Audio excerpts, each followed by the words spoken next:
this out. It's been a while since I did a ride with this, but with the GoPro setup. But here we are. I decided I'm gonna head to work. I might as well fill up my gas tank and take another route. Some route that I almost never do take. So this is what we're doing this morning. We're gonna see how this road is.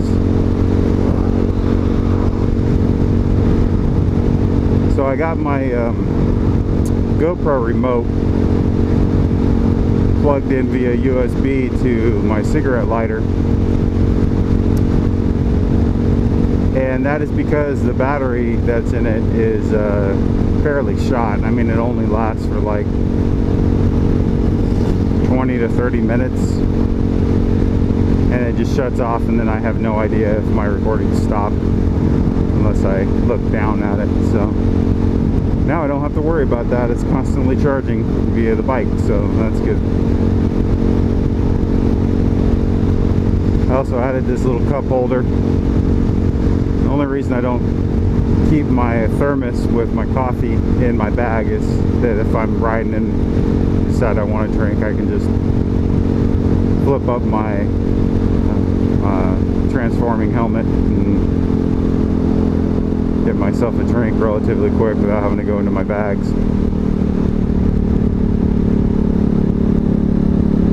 Watch out, deer next 1 mile. I wouldn't be surprised.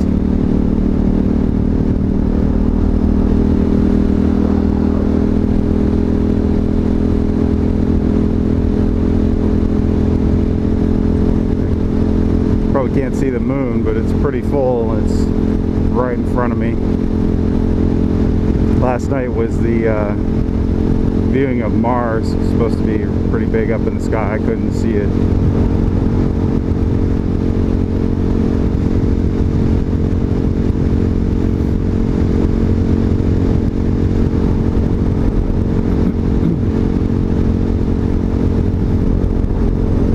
So I was trying to think about things to talk about while I'm riding.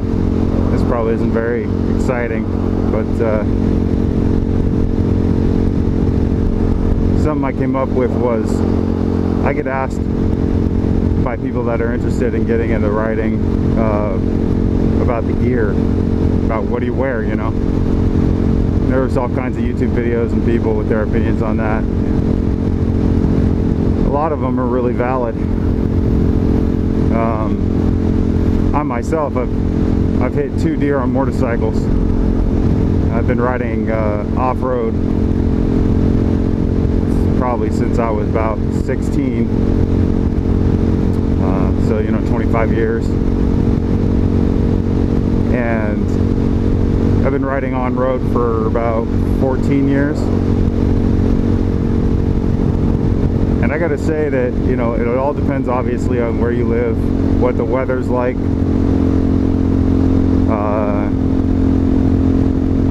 how large of a person you are, because sometimes finding gear that fits properly for larger guys, it's kind of difficult. Oh, there's freaking, yeah, you stay away from the road, buddy. It can be difficult finding properly fitting clothes. I've got some XXLs on right now, and they're snug. My helmet's also an XXL, and I can't fit balaclava underneath it for warmth during the winter, just because it's so tight. So that's another factor, you know. Where do you live? Is it warm? Is it cold? What are the seasons like? What time of year you're gonna ride in?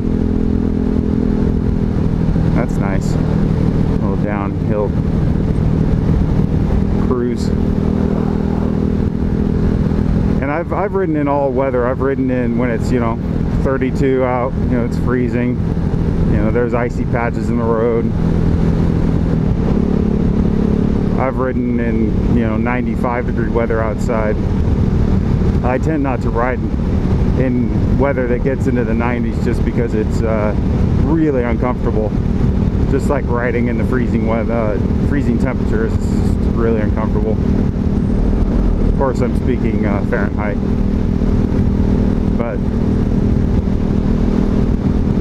layers is a good key. You know, if you're not going to spend $1,000 on your one-piece suit that's, you know, made for all seasons, and you know you want to go for a budget, which is mostly what I do. Is I'm very budget minded.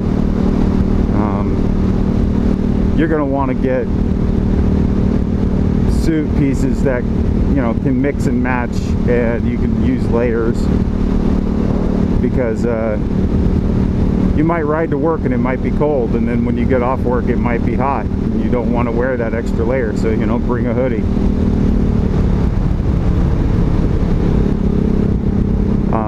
Your boots are obviously very important, so is your helmet. When I hit my first deer, my helmet, actually, I did a face plant, and I don't remember this obviously because it made me black out, but there was a scrape mark going across the face of my full face helmet. It was a KBC, and popped my visor off, and my sunglasses I was wearing underneath it had a scrape going across them. So if I hadn't been wearing my sunglasses, it would have taken my eyebrow off, just the way I hit. And I hit a 4-point buck, so it knocked me out as soon as I don't remember much of that. I just woke up on the pavement. I was doing about 60.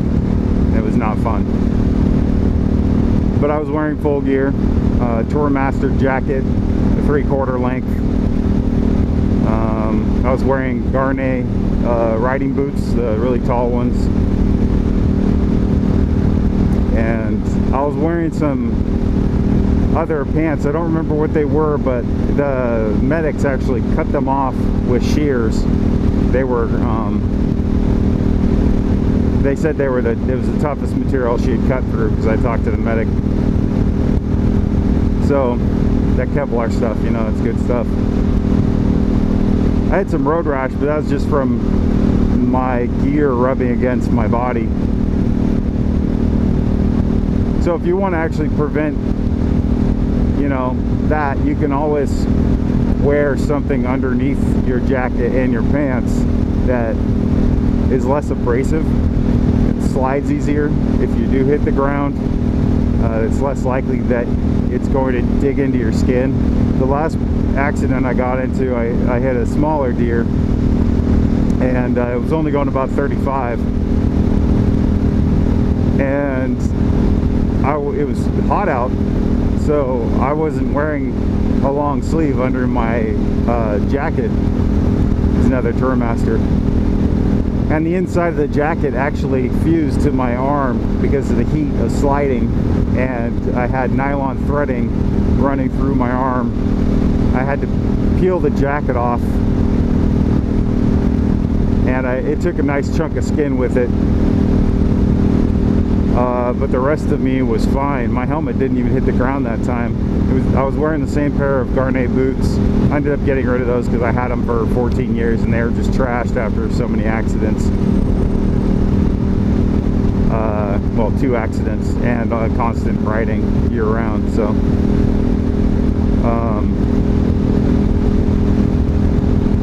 so yeah, if you're gonna be wearing if you're gonna be riding in hot weather, you know, I see all these guys riding around with tank tops and shorts and flip-flops, and you know, you're taking your own life in your hands. You know, a little bit of discomfort, is that worth weeks, you know, in the hospital? You know, I was lucky. I only spent 2 days in the hospital the first time, and I got a broken collarbone and broken 2 places and a concussion, and they let me go home and gave me a sling. But some people, they aren't that lucky, you know, they lose a limb or worse. You know, is being uncomfortable on your bike for your ride, you know, a little uncomfortable. Is that worth it? If you hit the ground, just think, before you ride, just think, is what I'm wearing going to protect me if I hit the ground? Because you can't control when you hit the ground. You have no control over that. I had no control over the deer. You have no control over other drivers. It's better safe than sorry, as I always say. Especially true when riding motorcycle.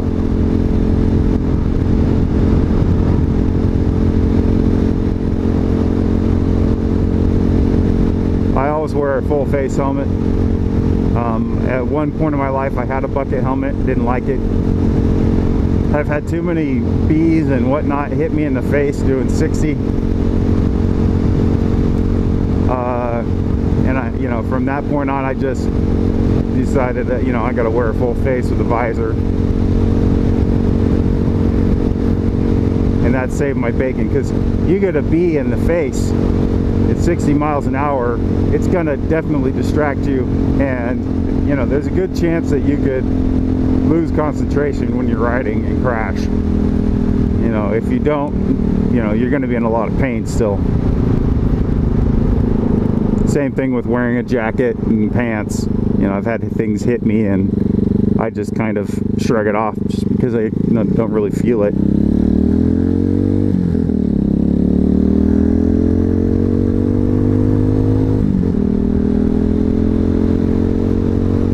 When it comes to gloves, I have winter gloves, which are longer and padded, and those work well. I think they're ironclad. They're not even motorcycle riding gloves. I think they're work gloves, but they were the right price. They work. You know, if you've got a pair of vented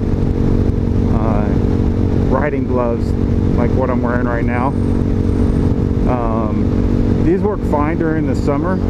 On cold mornings, you're going to want to make sure that you bring some liners, because if your hands get cold and you don't have liners, you're going to be wishing you had liners. And they're so thin, and you could just shove them in your pocket or your bag. It's not a big deal.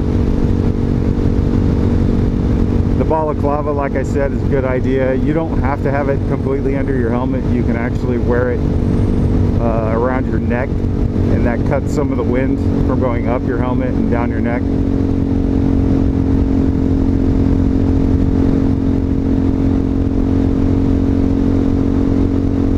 This bike sounds really throaty since I took out the baffle.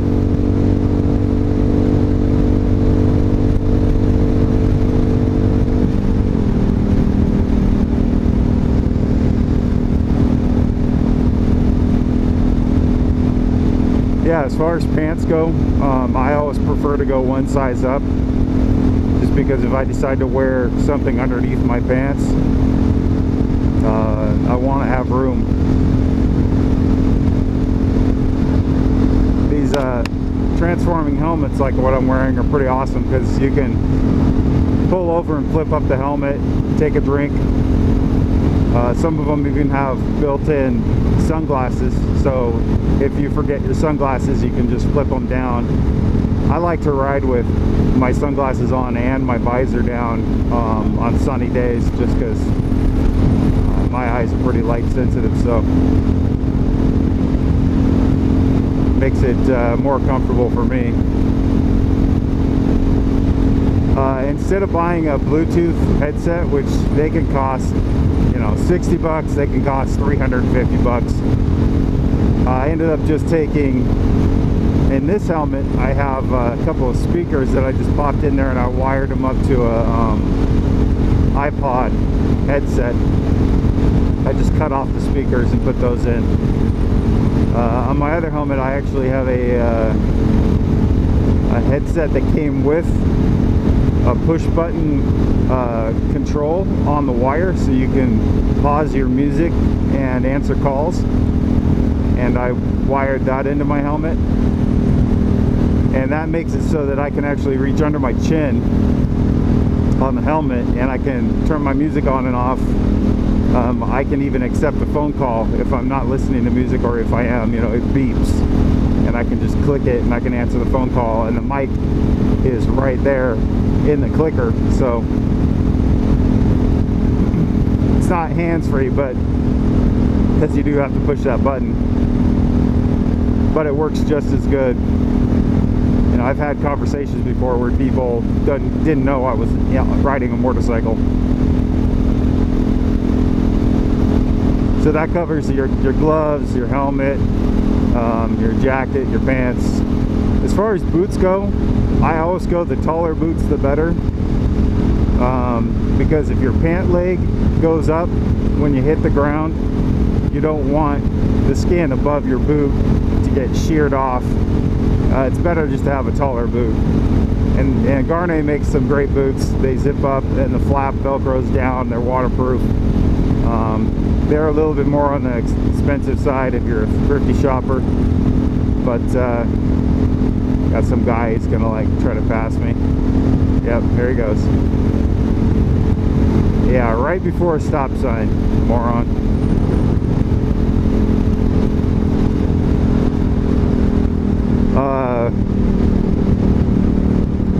Like right now, the boots I'm wearing aren't that great because I actually got rid of my Gaernes. Because they were, after 14 years, they were just trashed. But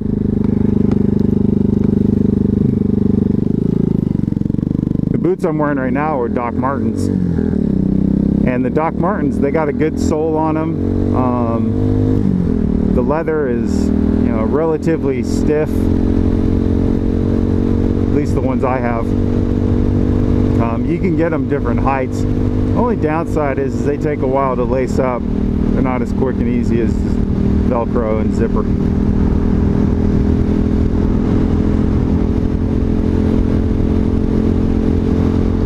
So now I'm going into a shaded place, so I'm gonna raise the visor, the sunglasses visor built into my helmet.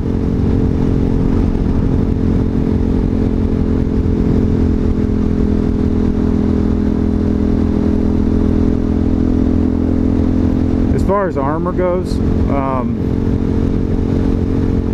it definitely helps. The problem is most of the armor that is in a jacket or pants is inside of a sleeve, and the sleeve has a tendency to shift, so the armor doesn't stay in place on your body unless you're wearing fitted motorcycle gear, like a full leather suit that has the armor built in, which those things are not cheap, but there's also a reason why racers only wear those. It's because the leather actually doesn't grip the asphalt as much as the textiles do, so you slide better and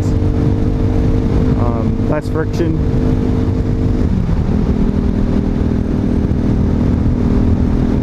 So yeah, their armor stays in place. The armor on mine, my pants, I can feel it shifting around. And when you hit the ground, that's the first thing it's going to do, is shift.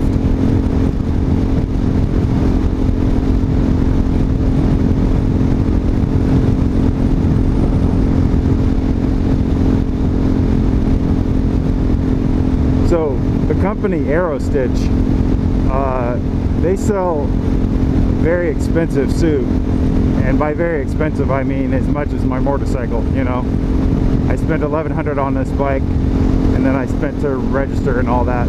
You can get an Aerostitch suit for $1,200–1,300, so very expensive to me anyways. But there's a reason for that. They actually custom make their suits, so you go and get yourself sized by a tailor or something, get your measurements, and you send it to them. You pick your colors, you pick your features, you know, where do you want certain things on your suit. Some of them have like built-in boot covers for when it's raining. You can just pull the boot covers out, put them over your boots, and your legs are waterproof. Here's a peacock. That's funny.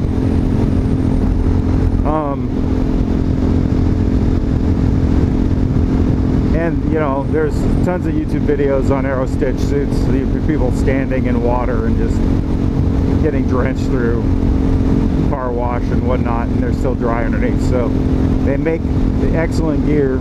I someday would like to have one, don't have the funds to get one, but you can actually get it sized up one so that you can wear your street clothes underneath it, and then all you have to do is the zipper goes down and you just slide the whole thing off. It takes seconds to get your suit off. For me, it takes like 5 minutes to get all my gear off.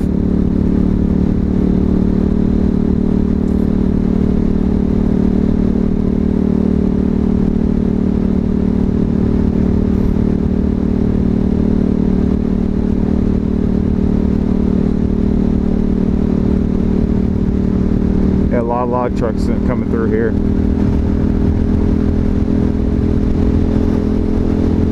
What's funny is they're just taking down these tiny little bean poles.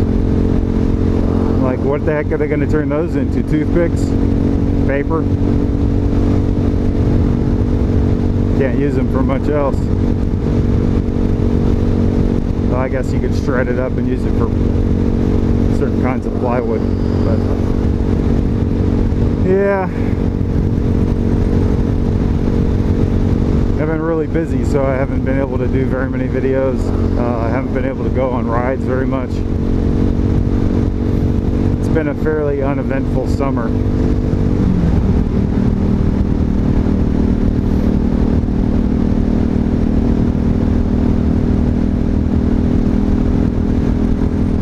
And it's almost over. Pretty soon I'll be driving to work in the dark and coming home in the dark.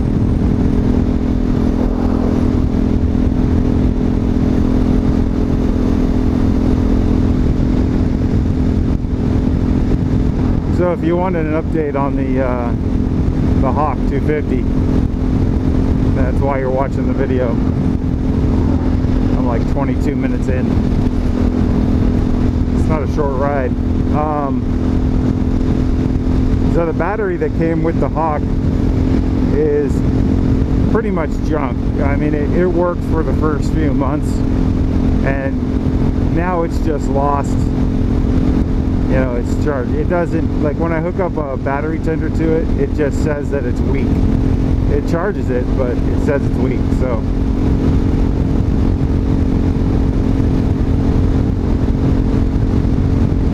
this morning I had the choke all the way open. I had the throttle just a little bit open, and the gas on, and it fired first try easy with the electric start. God, it smells something. I hope it's not the bike. Is that kind of funky electric smell almost? Could be that we drove, that the semis went through here, and oh, that's what it is. That's the brake smell. The semis come down off this hill and they're riding their brakes, and it leaves that odor in the air.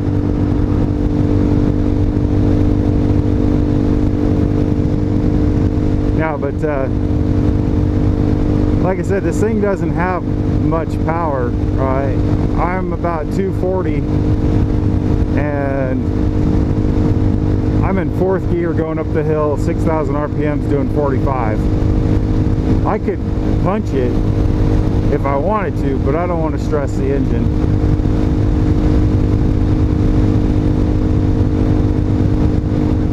Got to be nice to these tiny little engines and make them last long. They're definitely not a race bike.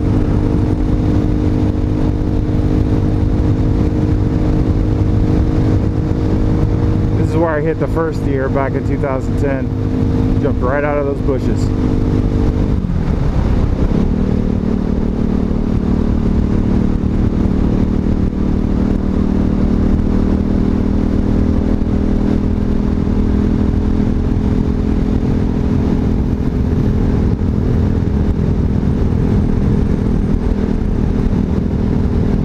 Yeah, so if you're a city rider,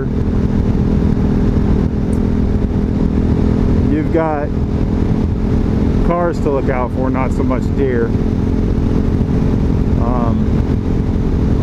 So wearing that little bit of extra armor padding is a good idea, because if you T-bone somebody or they sideswipe you or something, you're not only hitting the ground, you're going to be hitting a car, hitting a windshield, who knows what else. And any little bit of protection you have from your bones breaking is going to be good. If you're riding along in a t-shirt and shorts and you get hit by a car that fails to yield or something, or pulls in front of you, you're going to accrue tens of thousands of dollars in hospital bills, unless you're lucky and you just walk away without a scratch, which does not happen that often.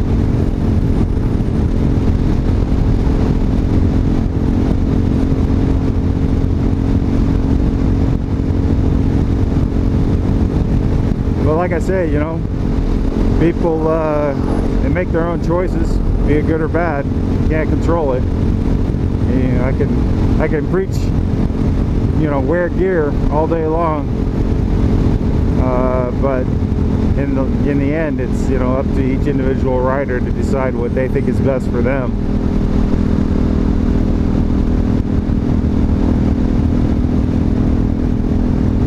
And I mean, certain states, they haven't even made it illegal to not wear a helmet, and I think that's insane. I mean, you hit the ground going 15 miles an hour and hit your head, you die. I mean, that's, you know, it's easy. So that, you know, even in a state where you don't have to wear a helmet, I believe it's like Florida or some other, I would still wear a helmet, just because it's not worth it. And I got a family to go home to at the end of the day. I want to be as protected as possible. This log truck's leaving all kinds of debris in the road.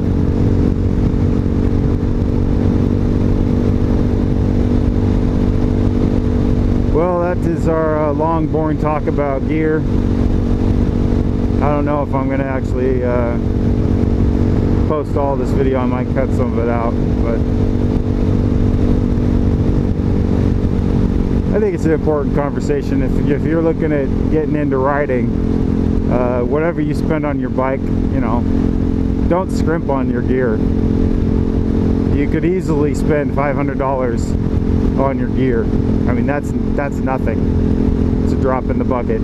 But at the end of the day, when you get home safe and take it off, or, you know, you get in an accident and take it off and you're like, oh, I'm alive. That $500 doesn't sound like much. All right, folks, take it easy.